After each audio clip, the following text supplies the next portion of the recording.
Hello students, welcome to my channel let's study with Padhle. Students, आपका मेरे channel let's study with पढ़ले में स्वागत है। स्टूडेंट, आज के वीडियो में हम इलेक्ट्रिसिटी से रिलेटेड फॉर्मूलेज और उनकी एसआई यूनिट्स पढ़ेंगे।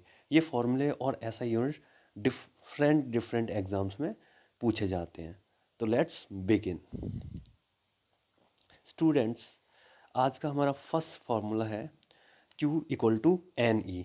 Here Q is charge means आवेश, N number of electron यानी इलेक्ट्रॉनों की संख्या, E चार्ज ऑन इलेक्ट्रॉन यानी आवेशों पर यानी इलेक्ट्रॉनों पर चार्ज यानी आवेश। स्टूडेंट्स, अगर मैं बात करूं इलेक्ट्रॉन पे कितना चार्ज होता है, इसकी वैल्यू फिक्स रहती है। इसकी वैल्यू होती है E equal to 1.6 into 10⁻⁻19 coulomb.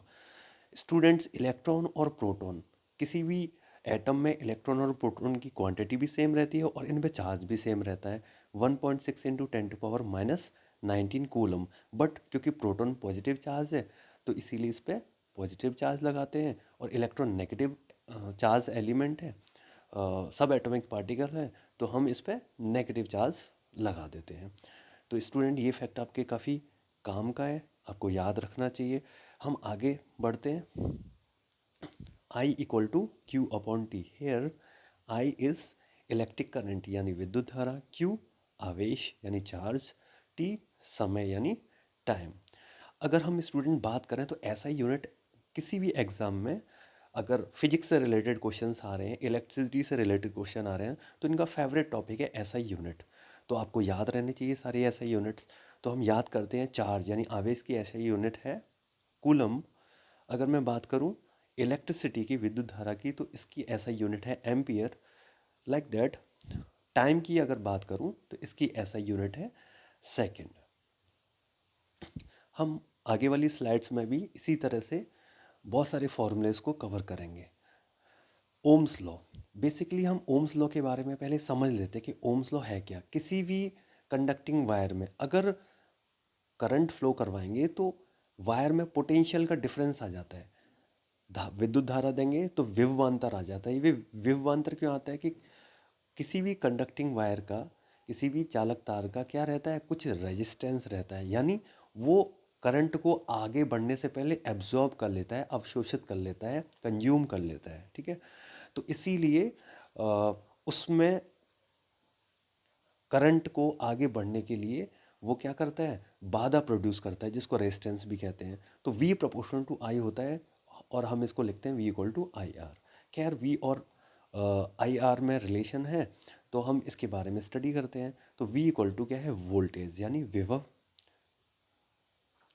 Basically विभवांतर बोलते हैं इसको।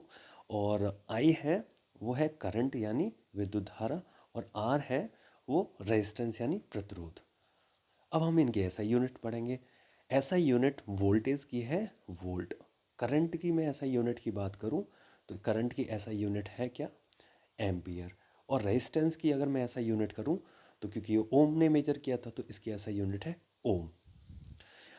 नेक्स्ट फॉर्मूला है स्पेसिफिक रेजिस्टेंस एंड रेजिस्टिविटी, या स्पेसिफिक रेजिस्टेंस और रेजिस्टिविटी यानी विशिष्ट प्रतिरोध या प्रतिरोधकता हम इसको बोलते हैं। फॉर्मूला है rho equal to R A upon L. Here rho is obviously resistivity, विशिष्ट प्रतिरोध। A is area of cross section, means क्षेत्रफल, जो वायर है उसका क्षेत्रफल है। लेंथ ऑफ वायर है एल यानी तार की लंबाई। अगर मैं आर की बात करूं तो रेजिस्टेंस है यानी प्रतिरोध।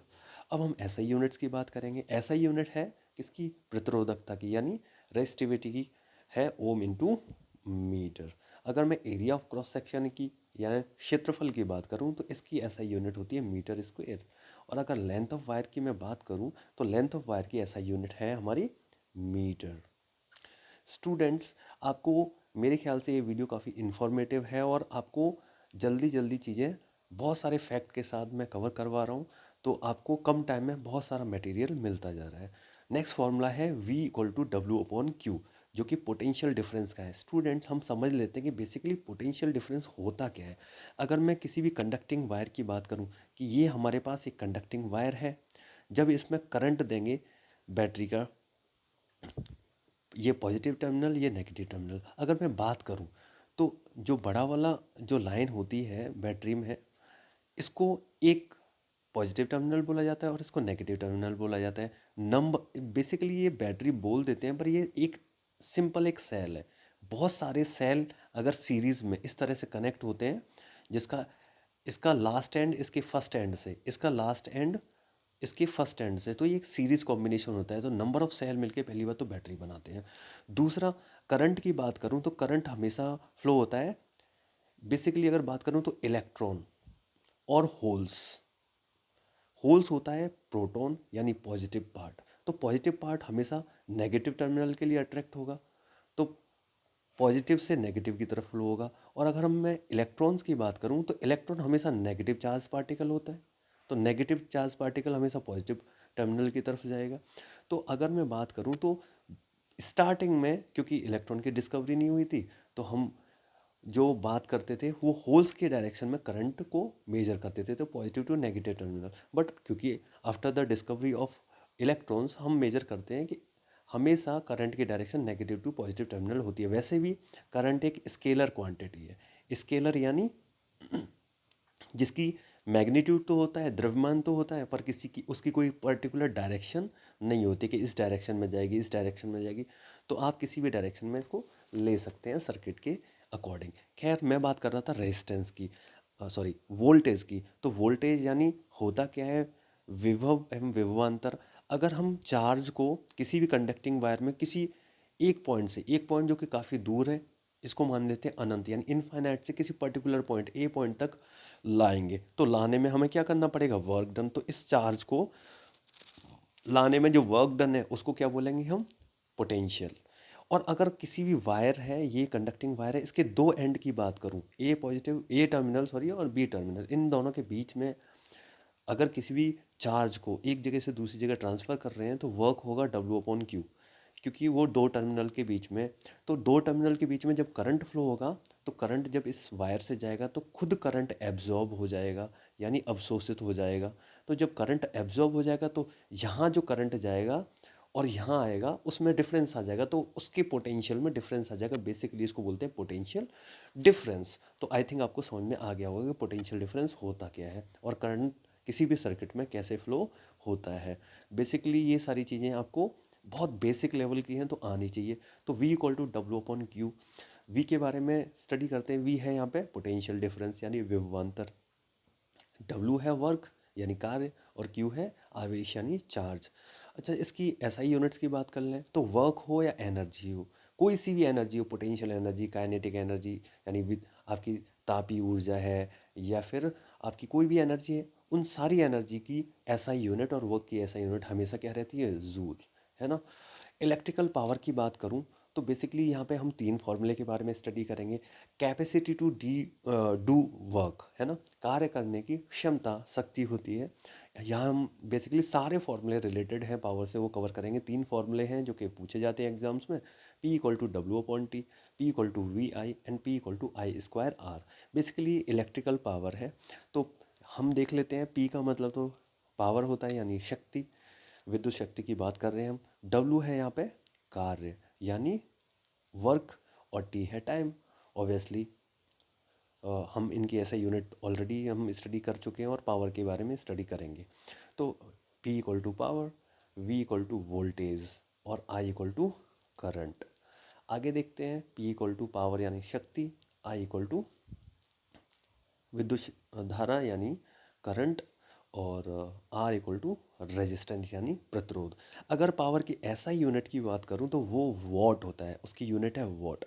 बट क्योंकि स्टार्टिंग में जब पावर मेजर की जाती थी, तो क्योंकि पहले कोई मशीन तो होती नहीं थी, लोग घोड़ों पे ट्रेवल करते थे, इसीलिए वो हॉर्स पावर में मेजर की जाती थी। तो 1 हॉर्स पावर को वॉट में कन्वर्ट करेंगे तो वो 746 वॉट होती है। ये फैक्ट आपको याद रखना है क्योंकि कई एग्जाम्स में डायरेक्ट पूछा गया है 1 हॉर्स पावर इक्वल टू कितने वॉट होते हैं, तो वो होते हैं 746 वॉट। नेक्स्ट है electrical energy. Electrical energy E equal to P into T. Here electrical energy की बात करूँ मतलब ऊर्जा, कौन सी, विद्युत ऊर्जा की बात है यहाँ पे। तो ये एनर्जी, पी है पावर यानी शक्ति, और टी है टाइम यानी समय। अगर हम जूल्स लॉ ऑफ हीटिंग की बात करें तो बेसिक फंडा समझते हैं कि जूल्स लॉ ऑफ हीटिंग है क्या। एक्चुअली में जेम्स जो जूल थे, जेम्स प्रेस्कॉट जूल इनका पूरा नाम है। तो जूल ने क्या बोला कि किसी भी कंडक्टिंग वायर में करंट दो यानी विद्युत धारा की सप्लाई करते ही वो वायर गर्म हो जाता है। क्यों हो जाता है? क्योंकि वायर कुछ करंट को एब्जॉर्ब करता है, विद्युत धारा को अवशोषित करता है। क्यों करता है? क्योंकि उसका खुद का एक रेजिस्टेंस होता है। अच्छा, रेजिस्टेंस क्या होता है? कि करंट को आगे नहीं बढ़ने देता है। करंट को आगे नहीं बढ़ने देने का क्या मतलब है? कि वो वायर है कुछ हीट को, कुछ विद्युत धारा को हीट की फॉर्म में एब्जॉर्ब कर लेगा, विद्युत धारा को एब्जॉर्ब करेगा और हीट प्रोड्यूस करेगा वायर के अंदर। तो इसको बोलते हैं जूल्स लॉ ऑफ हीटिंग। ठीक है, तो जूल्स लॉ ऑफ हीटिंग आपको समझ में आया होगा क्या है। इसमें बहुत सारे डिवाइसेस भी हैं। अगर मैं डिवाइसेस की बात करूं तो इलेक्ट्रिकल गीज़र है, इमर्शन रॉड है, इलेक्ट्रिकल कुकर है, इवन इलेक्ट्रिकल आयरन है, इवन हम बाल भी सुखाते हैं, है ना, इलेक्ट्रिकल ड्रायर है, एटसेट्रा एटसेट्रा, माइक्रोवेव ओवन है। ये सारे किस पे डिपेंड है? हीट पे। इलेक्ट्रिसिटी दो, हीट प्रोड्यूस हो जाता है। तो खाना वाना पकाने, आप पेटीज वगैरह खूब खाते हो माइक्रोवेव ओवन में, खाना भी बहुत सारा पकाते हैं हम। तो जूल्स लॉ ऑफ हीटिंग पे काम करते हो। मैं इसका नाम, कंप्लीट नेम बता चुका हूँ, जेम्स प्रेस्कॉट जूल इनका पूरा नाम है। चलो फॉर्मूले की बात करें क्योंकि यहाँ फॉर्मूलेज पढ़ रहे हैं। तो H equal to I square R T. Here H is heat, मतलब ऊर्जा है, कौन सी, तापीय ऊर्जा। अगर मैं I की बात करूँ तो विद्युत धारा यानी करंट, R की बात करूँ तो रेजिस्टेंस यानी प्रतिरोध, और अगर मैं T की बात करूँ तो टाइम यानी समय।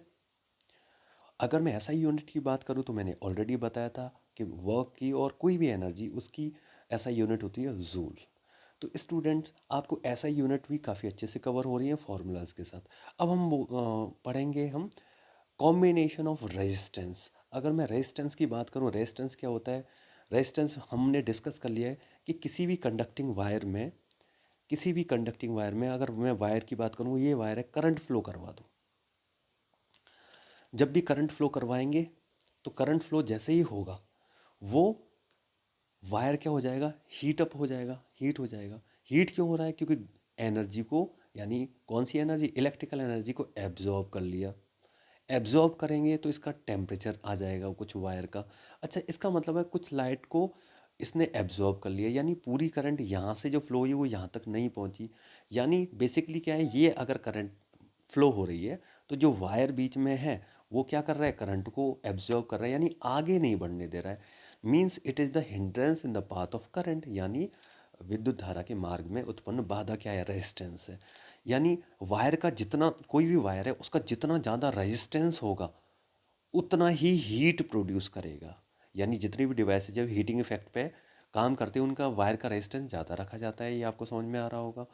तो ये फैक्ट काफ़ी इंपॉर्टेंट था। और रेजिस्टेंस की ऐसा यूनिट हम ऑलरेडी बात कर चुके हैं।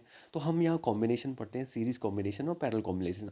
सीरीज कॉम्बिनेशन क्या होता है, पैरेलल कॉम्बिनेशन क्या होता है, इतना डिटेल में डिस्कस ना करके डायरेक्ट हम फॉर्मूले डिस्कस करेंगे हम यहाँ पे।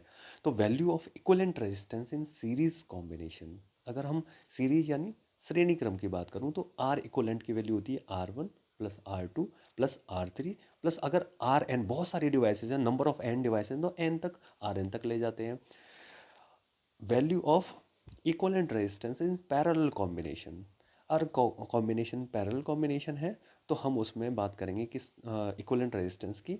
इक्विवेलेंट रेजिस्टेंस की वैल्यू होगी 1/R equivalent equals to 1/R1 plus 1/R2 plus 1/R3। Students, अगर एग्ज़ाम में क्वेश्चन घुमा के आ जाए और क्वेश्चन ये पूछा जाए कि इक्विवेलेंट रेजिस्टेंस निकालो, अगर कोई भी रेजिस्टेंस की वैल्यू दे दी, जैसे R1 कुछ भी वैल्यू दे दिया 10 ओम, R2 दे दिया 5 ओम, R3 दे दिया कोई भी 2 ओम, इस तरह से वैल्यूज़ दे दी, और आपको ये बोला जाए कि आर इक्विवेलेंट निकालो पर इसकी वैल्यू मिनिमम आनी चाहिए, आर इक्वलेंट, तो अब आपको कॉम्बिनेशन तो दे नहीं रखा कि कौन सा कॉम्बिनेशन लेना है, तो आपको ध्यान रखना है कि रेजिस्टेंस की मिनिमम वैल्यू हमेशा पैरेलल कॉम्बिनेशन में आती है। ये फैक्ट आपको याद रखना है, याद रहेगा तभी आप कैलकुलेट कर पाओगे। पैरेलल कॉम्बिनेशन मतलब समांतर क्रम। और अगर ये बोला जाए कि भैया इक्विवेलेंट रेजिस्टेंस की वैल्यू आपको मैक्स निकालनी है, बहुत ज़्यादा वैल्यू हो, तो हमेशा वो सीरीज कॉम्बिनेशन में आता है ना। यानी श्रेणी क्रम में इक्विवेलेंट रेजिस्टेंस यानी तुल्य प्रतिरोध की वैल्यू सर्वाधिक होती है। तो ये इनडायरेक्टली क्वेश्चन पूछा जाता है, आपको याद रखना चाहिए ये फैक्ट। तो स्टूडेंट्स, ये नॉलेज काफ़ी काम की है। अब हम बात कर लेते हैं डिपेंडेंस ऑफ रेजिस्टेंस के। कोई भी वायर है वो किस किस उसका रेजिस्टेंस है वो किस चीज़ पे डिपेंड करता है। तो एक फॉर्मूला भी है, R proportional to L upon A. आप इससे भी याद रख सकते हो, एल अपॉन ए। एल है लेंथ ऑफ वायर यानी तार है जो हमारा, उसकी लंबाई, सुचालक तार की लंबाई। नेक्स्ट है ए यानी एरिया ऑफ क्रॉस सेक्शन, मतलब अगर मैं क्षेत्रफल की बात करूं कि वायर का कितना क्षेत्रफल होगा, उस पर भी ये डिपेंड करता है। तो नेक्स्ट है एरिया ऑफ क्रॉस सेक्शन। इसके अलावा दो चीज़ों पे और डिपेंड करता है किसी भी वायर का रेजिस्टेंस। वो है फर्स्ट टेम्परेचर यानी तापमान। अगर रेजिस्टेंस की वैल्यू इंक्रीज करेंगे तो, सॉरी, टेम्परेचर की वैल्यू इंक्रीज करेंगे तो रेजिस्टेंस की वैल्यू इंक्रीज होगी, और टेम्परेचर कम होगा तो रेजिस्टेंस की वैल्यू कम हो जाएगी। अगर मैं आगे बात करूं तो आगे है मटेरियल। मटेरियल आएगा। अगर मैं मटेरियल की बात करूं तो मटेरियल कैसे इंक्रीज और डिक्रीज होता है, मटेरियल की बात करूं तो नेक्स्ट है मटेरियल ऑफ वायर। और मटेरियल की बात करूं तो मटेरियल मतलब किस चीज़ का बना हुआ है, कॉपर का बना हुआ है, सिल्वर का बना हुआ है। Silver is the best conductor of heat and electricity. वो क्यों है? क्योंकि उसका रेजिस्टेंस की वैल्यू कम होती है ना। और कॉपर वायर की बात करूं तो उसकी रेजिस्टेंस की थोड़ी सी वैल्यू ज़्यादा होती है, पर हम फिर भी उसका यूज़ करते हैं कॉपर वायर का, क्योंकि सिल्वर काफ़ी कॉस्टली मेटल है। स्टूडेंट्स, ये सारी नॉलेज काफ़ी इंफॉर्मेटिव थी, और आपको काफ़ी इन्जॉय किया होगा आपने पूरे वीडियो में। थोड़े से छोटे से वीडियो में 10 to 15 मिनट के अंदर आपको ये सारी वीडियो में आपको फॉर्मूलेज और इससे रिलेटेड फैक्ट कवर किए गए। Hope so you enjoyed this video. If you really like this video, then do like, share and subscribe our channel। और स्टूडेंट, आपको कमेंट सेक्शन में जाके वीडियो के बारे में आपको कैसा लगा ये भी बताना है, और आपको आगे कौन कौन से वीडियो किस किस टॉपिक से चाहिए, तो वो मटेरियल के बारे में जो भी आपको जिस टाइप का वीडियो चाहिए, उस टॉपिक का नाम ज़रूर कमेंट सेक्शन में डालें। Thanks for watching.